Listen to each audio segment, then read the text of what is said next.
Sir ఇక్కడ ఒక personal question అడుగుతున్నాను సార్. అంటే యాక్చువల్‌గా ఇప్పుడు జయభారతి పార్టీ పెట్టారు. మీ ఆశయాలను తీసుకొని వెళ్తున్నారు జనాల్లోకి.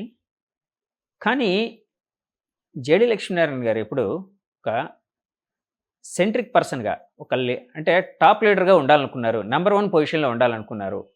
దానివల్లనే పవన్ కళ్యాణ్ గారితో విభేదించి బయటకొచ్చేశారు. ఇందాక కూడా నేను వస్తూ ఉంటే ఒక ఒక కుర్రాడు అంటే ఫస్ట్ టైం ఓటరు నాతో అన్నమాట. జేడీ లక్ష్మీనారాయణ గారు ఆ పార్టీలో ఉండుంటే ఇప్పుడు వైజాగ్ ఎంపీ అయ్యేవారు అని అన్నాడు నాతో ఒక కుర్రాడు ఇందాక. సో కాదు అట్లాగేమైనా ఉందా? మీరు అంటే నెంబర్ 1 ప్లేస్‌లో నేను ఉండాలి. సో ఇద్దరు నెంబర్ 1 ప్లేస్‌లో ఉండడం వల్ల అక్కడ ఫిట్ కాకపోవడం వల్ల బయటికి రావడం జరిగిందా? నేను ఎప్పుడు కూడా రాష్ట్రం నెంబర్ 1గా ఉండాలని కోరుకుంటాను. నేను నెంబర్ 1గా ఉండడం కాదు. దానికోసం ఏంటంటే నిర్దిష్టమైన ఐడియాలు మనకు ఉంటాయి. ఆ ఐడియాలను అమలు చేయాలి అంటే ఏమవుతుందంటే మనకు ఆ విధమైన వాతావరణం కావాలి.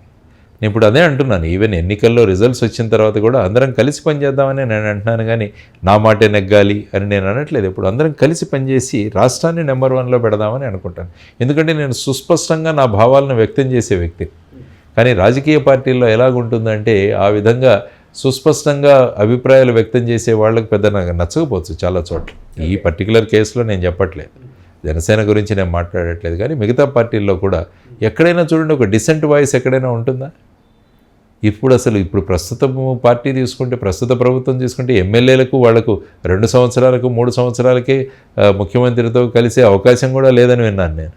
ఇంకా అభిప్రాయాలు వ్యక్తం చేసేది ఏముంది? One way communication. అటు నుంచి ఇస్తే వినడమే.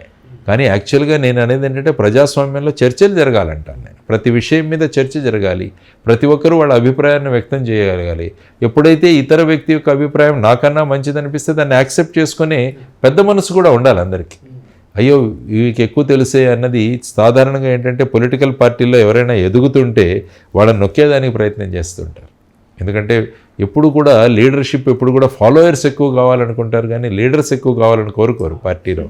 అందుకనే అన్నాను, మంచి లీడర్కి మీడియాకర్ లీడర్కి తేడా ఏంటంటే మంచి లీడర్ ఎప్పుడు కూడా మిగతా వాళ్ళను తన స్థాయికి తీసుకురావడానికి ప్రయత్నిస్తాడు. మీడియాకర్ కానీ ఈ పూర్ లీడర్స్ ఏమంటారంటే ఎవరు ఎదగకూడదు, మనం ఏం చెప్తే అది ఫాలో అవ్వాలి అని అంటారు. మోనోపలి ఉండకూడదు. అది చాలా పార్టీల్లో మనం చూస్తున్నాం. సో ఆ విధంగా ఉండకూడదు. ఎప్పుడు కూడా పార్టీ నాయకులు ఎప్పుడు కూడా స్వతంత్ర గొంతుకలని, స్వతంత్ర ఆలోచనలని మనం తీసుకొచ్చి బ్రాడ్ మైండెడ్గా అందరినీ ఆలోచించగలం. సార్ ఇలాంటి ఆలోచన ధోరణి ఎక్కువగా ఈ ప్రాంతీయ పార్టీలోనే ఉంది కదండి. అంటే జాతీయ పార్టీలో ఉండదేమో అండి, ఉంటుందా అండి అక్కడ కూడా? జాతీయ పార్టీలు కూడా నాయకత్వం ఎలా ఉంది అన్న దాని మీద ఆధారపడి ఉంటుంది. ఫర్ ఎగ్జాంపుల్ ప్రస్తుతం ఉన్న భారతీయ జనతా పార్టీ తీసుకుంటే 2 వ్యక్తులే శాసిస్తున్నారు మొత్తం మీద. మొత్తం దేశ రాజకీయాలని ఆ పార్టీలో వీళ్ళిద్దరి పేర్లే వినపడతాయి. మోడీ గారు, అమిత్ షా గారి పేర్లే వినపడతాయి, మిగతా వాళ్ళ పేర్లు వినపడలేదు. అదే మీరు ఇక్కడ చూసుకుంటే కాంగ్రెస్లో చూసుకుంటే కొంతమంది లీడర్స్ కనపడతారు. సోనియా గాంధీ గారు కావచ్చు, రాహుల్ గాంధీ గారు కావచ్చు, మల్లికార్జున ఖార్గే కావచ్చు, కేసీ వేణుగోపాల్ గారు కావచ్చు, కొప్పుల రాజు గారు కావచ్చు, ఇలా రకరకాల కమిటీల్లో ఉన్న వాళ్ళ పేర్లు అక్కడక్కడ వినపడుతుంటాయి. అప్పట్లో అనేవారు కదా సార్, కాంగ్రెస్ పార్టీలో రాష్ట్ర వ్యాప్తంగా ఎలక్షన్ నడిస్తే ప్రతి ఒక్కరు సీఎం క్యాండిడేట్ అని. అంతే కదా. ఇప్పుడు చూసుకుంటే తెలంగాణలో కూడా ఏమైంది, ఎంతమంది సీఎం క్యాండిడేట్లు ఎమర్జ్ అయ్యారు అక్కడ. కానీ ఇక్కడ అలా కాదు కదా. నేను సీఎంగానే వస్తానంటారు అసెంబ్లీకి. అంటే it's all revolves around 1 person. అంతే కదా. ఆయన అదే అన్నారు కదా, నేను మళ్ళా అసెంబ్లీలోకి ముఖ్యమంత్రిగానే అడుగు పెడతానన్నారు ఆయన. అంటే ఏమవుతుందంటే ఒక వ్యక్తి మీద నడుస్తుంది, ఇంకొక వేరే ఆల్టర్నేటివ్ అంటే ఏమవుతుందంటే బేసిక్గా ఏంటంటే మనం అన్నీ కూడా 1 మ్యాన్ చుట్టూ తిరిగే పార్టీలు ఇవన్నీ కూడా. అంటే ఆ వ్యక్తి ఏం చెప్తారు, వ్యక్తి పూజ అన్నది. అందుకనే డాక్టర్ బాబాసాహెబ్ అంబేద్కర్ గారు అప్పుడు చెప్పిన విషయం, వ్యక్తి పూజ రాజకీయాల్లోకి వస్తే అది నిరంకుశ తత్వానికి దారి తీస్తుంది అన్నది మనం గమనించాలి. దాని నుంచి చాలా జాగ్రత్తగా ఉండాలన్నారు.